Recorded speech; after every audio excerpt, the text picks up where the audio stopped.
ममता बनर्जी बंगाल में परिवर्तन का चेहरा मानी जाती हैं, जिसने लेफ्ट की सियासत को धत्ता बताकर सत्ता पाई थी। लेकिन बंगाल को बदलते बदलते सबसे ज्यादा परिवर्तन अगर कहें तो वो ममता बनर्जी में ही आया है। जी हाँ, ये हम नहीं कह रहे, नरेंद्र मोदी कह रहे हैं। नरेंद्र मोदी ममता बनर्जी को एक्सपोज कर रहे हैं। सुनिए जरा, परिवर्तन की बात करने वाली ममता को कैसे नरेंद्र मोदी ने एक्सपोज किया।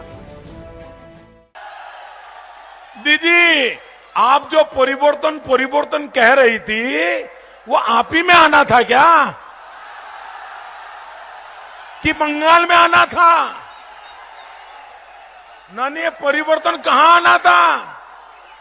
अरे हम तो सोच रहे थे बंगाल में परिवर्तन आएगा, लेकिन दुख से कहना पड़ता है परिवर्तन दीदी में आ गया। भाइयों बहनों, दीदी, आपने 2005 अगस्त में पूरी पार्लियामेंट में तूफान खड़ा किया था। किस बात के लिए? बांग्लादेश से आए हुए घुसपैठियों के खिलाफ। आपने संसद में पूरी संसद को हिला दिया था और मेरा सीना तनता दबा। एक मेरी दीदी शेरनी पूरी पार्लियामेंट को हिला रही है, भारत मां की सेवा के लिए हिला रही है। और आप कहती थी ये बांग्लादेश से घुसपैठिए आ रहे हैं, वो लेफ्टिस्टों की वोट बैंक बन गए हैं, ये लेफ्टिस्ट लोग उनको ये कर रहे हैं, इनको निकालो, ये मांग आप कर रही थी। दीदी, आपने 2005 में जो पार्लियामेंट में बोला, ये आपका भाई आज वही बोल रहा है, वही बोल रहा है। और आप मुझे रस्सा बांध करके जेल में डालने की बात कर रही हो। ये कैसा न्याय है दीदी? ये न्याय ठीक नहीं है। आप खुद घुसपैठियों के खिलाफ थी, लेकिन अब वही घुसपैठिए आपकी मतपेटी भर रहे हैं, इसलिए आप देश के साथ अन्याय करने पर निकली हो। ये परिवर्तन आपसे अपेक्षा नहीं थी दीदी, आप नहीं बदल सकती। आप वापस लौटो, भारत मां की सेवा करने के लिए वापस लौटो। अरे सत्ता तो आएगी जाएगी, कुर्सियां तो आती है जाती है।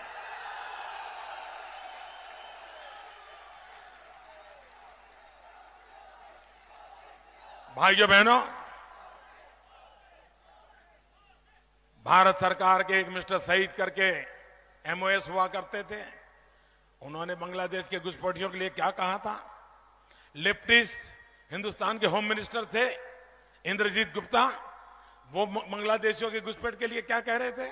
अरे बुद्धदेव भट्टाचार्य, उन्होंने कहा था कि बांग्लादेश की सीमा पर जो जिले हैं, जहां पर जो मदरसा चल रहे हैं, वो संकट का कारण बने हुए हैं। ये आप लोगों ने नहीं कहा था क्या? तब आपका सेक्युलरिज्म कहां गया था भाई?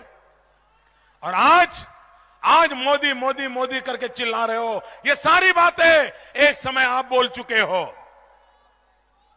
भाइयों बहनों, आप मुझे बताइए, ये बांग्लादेश से जो घुसपैठिए आए हैं, मैं शरणार्थी की बात नहीं करता। शरणार्थी बेचारा नहीं आएगा तो कहां जाएगा क्या? कोई भी दुनिया में, सिर्फ बांग्लादेश छोड़ दीजिए, अगर अफ्रीका में मूल हिंदुस्तानी व्यक्ति अगर वहां से निकाला जाएगा तो कहां जाएगा भाई? क्या उसका पासपोर्ट का रंग देखेंगे क्या? कि खून का रिश्ता देखेंगे? जो शरणार्थी हैं, उनको बांग्लादेश से निकाला गया है। और ये शरणार्थी हैं जो भारत माता की जय बोलते हैं। जो भारत मां की जय बोलेगा, अगर उसके लिए भारत में जगह नहीं होगी तो कहां होगी भाइयों, कहां होगी? और इसलिए दीदी, आपने 2005 में मांग की थी, भारत की सुप्रीम कोर्ट ने कहा है कि भारत पर आक्रमण है, इन्फिल्ट्रेशन, मैं आपको वादा करने आया हूं भाइयों, जो सुप्रीम कोर्ट ने कहा है वो हम करना चाहते हैं। भाइयों बहनों, आप मुझे बताइए, एक महिला राज्य की मुख्यमंत्री हो और बलात्कार की घटनाएं पहले से बढ़ जाती हो तो क्या कहना? क्या कहना बताओ? मोदी को गाली देना आसान है, लेकिन कम से कम मेरे बंगाल की बेटियों को बचाना ये आपकी प्राथमिकता होनी चाहिए। जिस बांग्लादेशी विस्थापित लोगों को लेकर ममता बनर्जी राजनीति करती रहती हैं, उसे लेकर भी नरेंद्र मोदी ने ममता पर प्रहार किया और ममता को सच्चाई बताई। आप सुनिए नरेंद्र मोदी ने कैसे देश को सच बताया। आप तो इतना प्यार करते हैं, दीदी बहुत नाराज है, और जैसे जैसे आपका प्यार बढ़ता जाता है उधर दीदी का गुस्सा बढ़ता जाता है।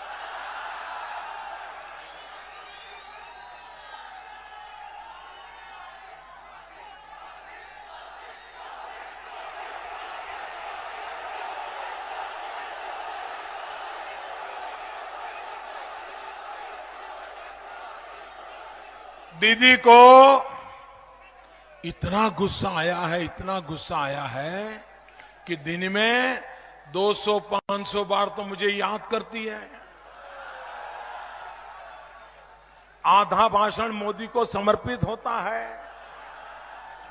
मोदी ऐसा है, मोदी वैसा है, मोदी ढिंकना है, मोदी फलाना है, पता नहीं क्या क्या बोला जाता है। दीदी, आपका हर शब्द मेरे लिए तो आशीर्वाद है। दीदी, आपके मुंह से कुछ भी निकले मेरे पास आते आते वो फूल बन जाता है। लेकिन दीदी, आपने अभी ये कहा, दीदी दीदी दीदी आपने अभी ये कहा कि मोदी को तो रस्सा बांध करके जेल में डाल दूंगी, ऐसा कहा है ना? अरे दीदी, देखिए ऐसा क्यों करती हो आप? आपको वेस्ट पश्चिम बंगाल की जनता पर आर्थिक बोझ डालने की क्या जरूरत है? आप रस्सा खरीदने के लिए टेंडर निकालोगी, 100 रुपये के रस्से के लिए 10,000 का टेंडर आएगा, शारदा चिटफंड वाले टेंडर भरेंगे,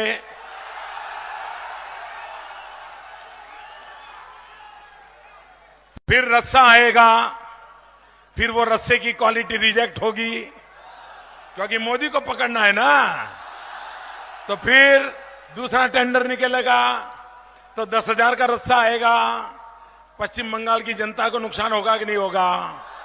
तो दीदी, आप रस्से का खर्चा मत करो, बस मुझे बता दो किस जेल में जाना है, मैं खुद चला जाऊंगा। ऐसा खर्चा नहीं करते जी।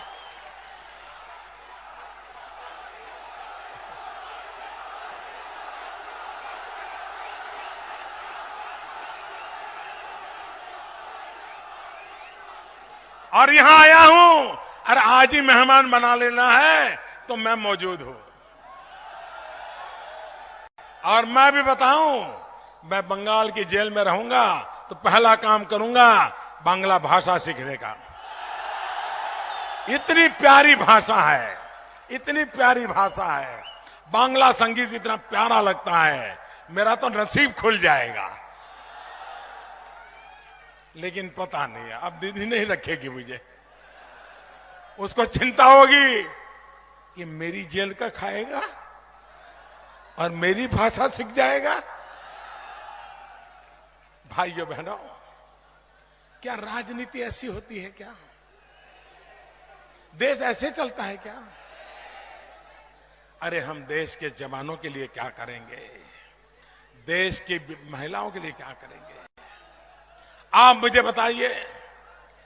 दीदी, मैं पहले से ही आपका आदर करता हूं और मुझे आप जब ये लेफ्टिस्टों से लड़ाई लड़ती थी, अकेली लड़ती थी और खुद लाठियां खाती थी, तब हमें आपके लिए इतना गर्व होता था, इतना नाज होता था कि एक शेरनी है जो लेखपालों का मुकाबला कर रही है। लेकिन दीदी, 3 साल में क्या हो गया आपको? अरे मैं चौथी बार मुख्यमंत्री बना हूं भाई, 14 साल से बैठा हूं, हम में तो कोई परिवर्तन नहीं आया। दीदी, आप जो परिवर्तन कह रही थी, वो आप ही में आना था क्या? कि बंगाल में आना था? नहीं, परिवर्तन कहां आना था?